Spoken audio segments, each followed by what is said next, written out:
Today, we are doing the second part in our four-part series on the DNC and RNC. Today, we're going to be looking at the effects the DNC has had on national polling and on the population as a whole. By this, I mean we're going to consider how the average American responded to the DNC and how the DNC affected general election polls, courtesy of 538.com. At the end, we will compare the national polling averages to those of past elections and draw conclusions based on our analysis. Let's talk about viewership. Many conservatives have came out to say that the media has actually lied about the viewership of the DNC compared to the RNC, citing a certain article written by The Hill which noted that the C-SPAN live stream on YouTube had 6 times the amount of viewers as the DNC stream on the same network, C-SPAN.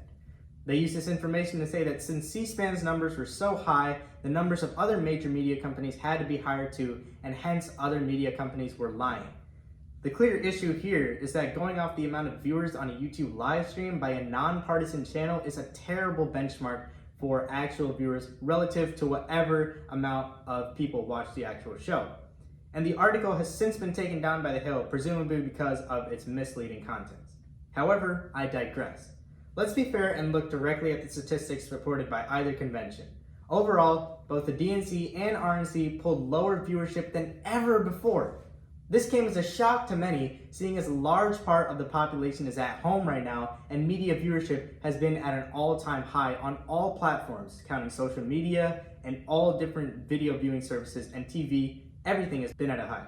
Regardless, the DNC averaged a 10% higher viewership than the RNC. However, the number of people who watched Biden's acceptance speech and Trump's acceptance speech were roughly the same, with Biden leading over Trump with a mere 3% of viewers. Like I said before, the numbers put up by the DNC and RNC are underwhelming. However, the programs were heard loud and clear all around America. Much of the discussion relating to the RNC and DNC spoke about the effects that the conventions would have on national polling. Let's start by looking at average polling the day before the DNC started on August 16th. Biden had an 8.6% lead on Trump in the general election polls. This lead has been steady since July. Now let's look at the end results of the DNC. On the last day of the DNC, August 20th, Biden was up 8.6%. This means that his lead against Trump hadn't changed by even 0.1% since the beginning of the DNC in the general election polls. Only 4 days after, the RNC started. By this time, Biden's lead in the general election polls shot up to a whole 9.3% lead, or a whole 0.7% increase. However, Biden's lead would shrink in the upcoming days of the RNC. The RNC gave both Trump and Biden their respective ups and downs in the general election polls, but after the RNC and DNC concluded, Trump's polling percentage jumped up to 42.9% from the 42.6% he started with at the beginning of the RNC. Biden's 9.4% lead was cut down to a 7.4% lead, and it seems like the numbers are actually going to fluctuate a little more, and depending on the actions of either campaign, they may become extremely unpredictable later on. Now let's look at past elections and see how they relate to the national polling of the DNC. Like I mentioned before, viewership was very low this year. In comparison to the 2016 conventions, both parties saw major drops in viewership, with the DNC pulling in 5 million less viewers and the RNC pulling in a whopping 9 million less viewers. Regardless of viewership, the results of this set of conventions has been far different from the results of past conventions. In 2016, the RNC actually came before the DNC.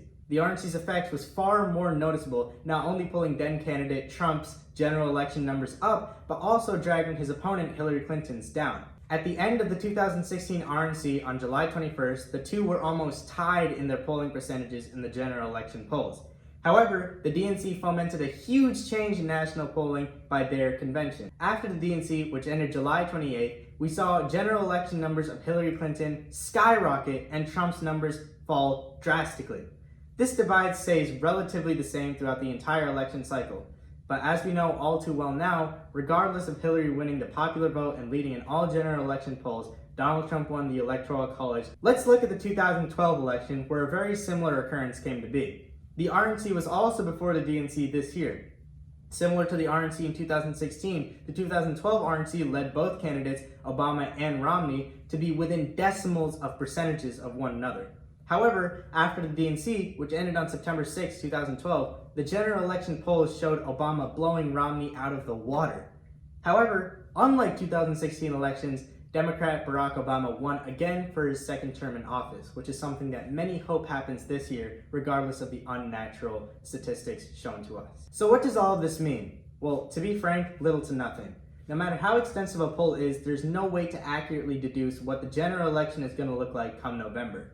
This election cycle is so much more different and far more important than any other election cycle in our American history, and to try and guess the outcome of it based purely off polls is an extremely difficult and unlikely thing to happen. On top of all of this, the Electoral College still gets the last say. And like I said before, though Hillary Clinton and many who came before her did win the popular vote in 2016, Donald Trump won the Electoral College and hence the presidency. So the message to take from this video isn't to be comfortable that Joe Biden is going to win, but rather the opposite. That if you don't go out and vote come November, we could see a repeat of 2016's election. And that's something that, for the love of our country and for the love of the world, we do not want to happen. Thank you for watching and have a good night.